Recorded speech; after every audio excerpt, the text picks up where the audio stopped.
পাচামি এলাকার বাসিন্দা আমরা এখানে কোনোদিন কয়লা খনি হতে দিব না, ঠিক আছে। আর এইখানে আমরা কোনোদিন কোনো প্যাকেজও দিব না আর কোনো চাকরির তো কোনো কথা বলবো না। একটাই, যতক্ষণ না সরকার লিখিতভাবে এই দেউচা পাচামি কয়লা খনি বাতিল করছে না, ততক্ষণ আমরা কোনো আলোচনায় বসতে চাই না।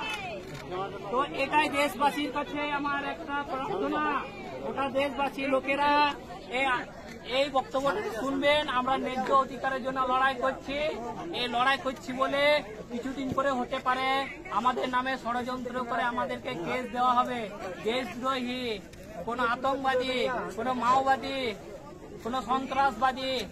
তো এটাই বলছি যে কেউ যদি আপনার এলাকায় যদি কোন সরকার যদি জোর জবরদস্তি করে যদি কোনো কিছু করতে চায় তো আপনারা কি ছাড়বেন না।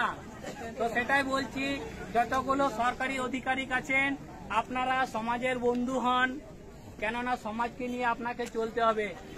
সাধারণ জনগণই যদি না থাকে আপনাদেরও চাকরিও থাকবে না। সমাজে যদি জনগণকে যদি মেরে ফেলা হয় আপনাদের চাকরিও থাকবে না, আপনাদের রুজি রুটিও থাকবে না। তো উন্নয়ন শুধুই যে কয়লা দিয়ে যে উন্নয়ন হবে সেটা নয়, সরকারের ডিপার্টমেন্টে বিভিন্ন রকম বড় বড় অফিসার আছেন, বিজ্ঞানী আছেন। আরে আপনি বায়ু শক্তিটাকে কাজে লাগান, জলশক্তিকে কাজে লাগান, এই যে সৌর শক্তি আছে সেটাকে কাজে লাগান। এর মাধ্যমে বিভিন্ন আপনি শক্তি উৎপাদন করুন, সেখান থেকে আপনি কারেন্ট বানান। তাহলে আমাদেরকে তাহলে যেগুলো পুঁথিগতভাবে যেগুলো বিদ্যা দেওয়া হয়েছে তাহলে প্রত্যেকটা সিলেবাস তাহলে ভুল। মানুষের উচ্ছেদ করে যদি উন্নয়ন করা হয় তাহলে আমার তো মনে হয় প্রত্যেকটা ডিপার্টমেন্টের প্রত্যেকটা যে এডুকেশনাল মানে আপনার সংস্থান আছে সবাইকে বলবো যে আপনি ওইগুলোকে আপনি আপনার সিলেবাস থেকে উঠিয়ে দেন, যে মানুষের যে উচ্ছেদ করে উন্নয়ন হয় সেটাকে আপনি অন্তর্ভুক্ত করুন, আপনার সিলেবাসে অন্তর্ভুক্ত করুন। আরে আমরা কি তোতা পাখি, যা শিখিয়ে দেবেন তাই শিখবো?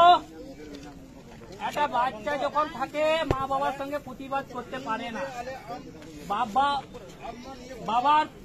বাবার বিরুদ্ধেও ছেলের প্রতিবাদ করার অধিকার আছে। বাবা যদি অন্যায় করে ছেলের 100% অধিকার আছে যে প্রতিবাদ করার।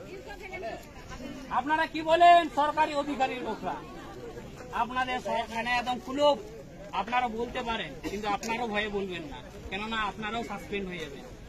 আমরাও জানি আপনারাও আমাদের আন্দোলনটাকে সমর্থন করছেন, তার জন্য এই শান্তিপূর্ণভাবে আমরা এখানে আছি। তো এটাই পুলিশ প্রশাসনকে বলবো যে আপনারা সমাজের বন্ধু হন, জানি আপনাদেরও ডিউটি আছে, কর্তব্য আছে।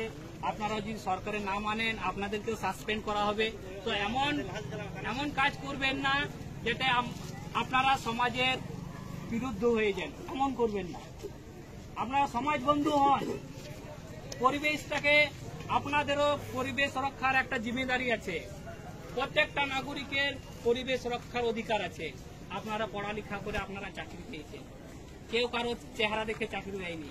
আপনারা এত শিক্ষিত মানুষ এই পজিশনে আছেন, আপনারা যদি এই লাঠিচার্জ যদি শুরু করেন, আমাদেরকে যদি দমন করেন, এটা তো তাহলে শিক্ষার বাইরে হয়ে গেল না।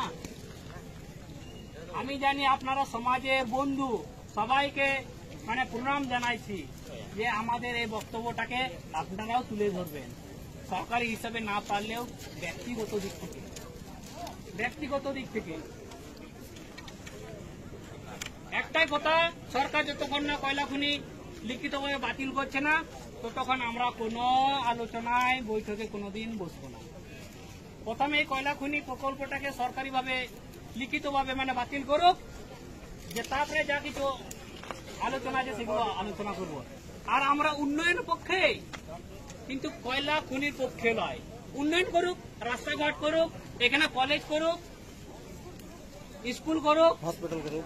এখানে কতগুলো, এই যে আমিও মানে যে মূর্খ ছেলে নয়, আমিও সিবিএসই স্কুল থেকে পাস করেছি, সেটা জগন্নবোদয় বিদ্যালয় বহরমপুর মুর্শিদাবাদ থেকে। আপনারা জানেন জগন্নবোদয় বিদ্যালয়টা কি? কেন্দ্র সরকারের একমাত্র যে সংস্থান যেখানে ফ্রিতে পড়ানো হয়, সেখানে অনেক মেধাবী ছাত্রছাত্রীরা পড়াশোনা করে। আজকে দেখে মনে হচ্ছে যে এই শালা আদিবাসী সাঁওতাল, শালা বোকাচোদা।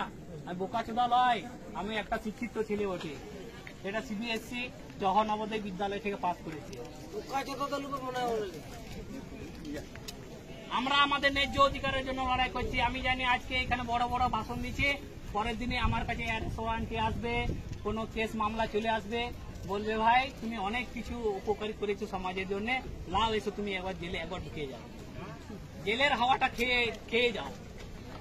এটা বাস্তব হবে, এটা বাস্তব, এটা বাস্তবই হয়।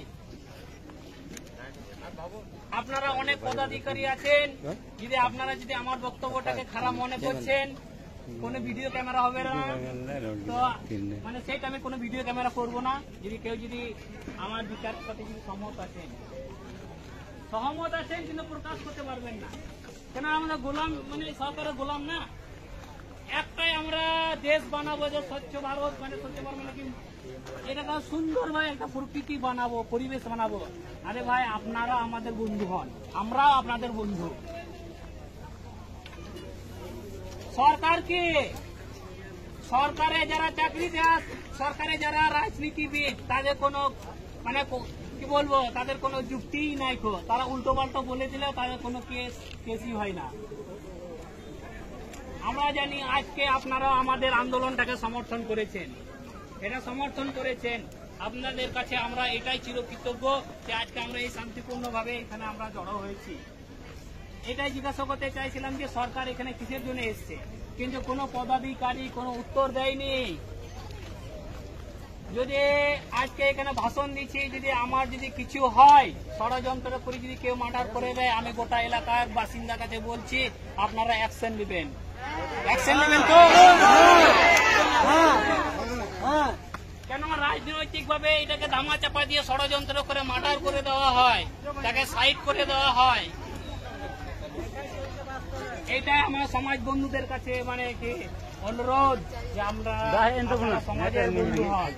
আপনাদেরও বাড়িতে পরিবার আছে, কারো ছোট ছোট ছেলে মেয়ে আছে, কারো নতুন বিবাহিত কোন স্ত্রী আছে, কোন বিবাহিত কোন স্বামী আছেন, কত দূরে মানে কোথা থেকে দূরে দূরে এখানে পোস্টিং আছেন। আমরা চাই না যে আপনাদেরও ক্ষতি হোক বা আমাদের ক্ষতি হোক। আমরা সবাই মিলেমিশে একটা বন্ধুত্বপূর্ণ ভাবে একটা সম্পর্ক এসে তৈরি করি। আপনাদের মুখে জানি কুলুপ আছে, তাও কানে কুলুপ নাই খো, তা আপনারা শুনে রাখুন, ঠিক আছে? এখানে কোনো অশান্তি হবে না, তো এই কথাটাই ভাইরাল করবেন।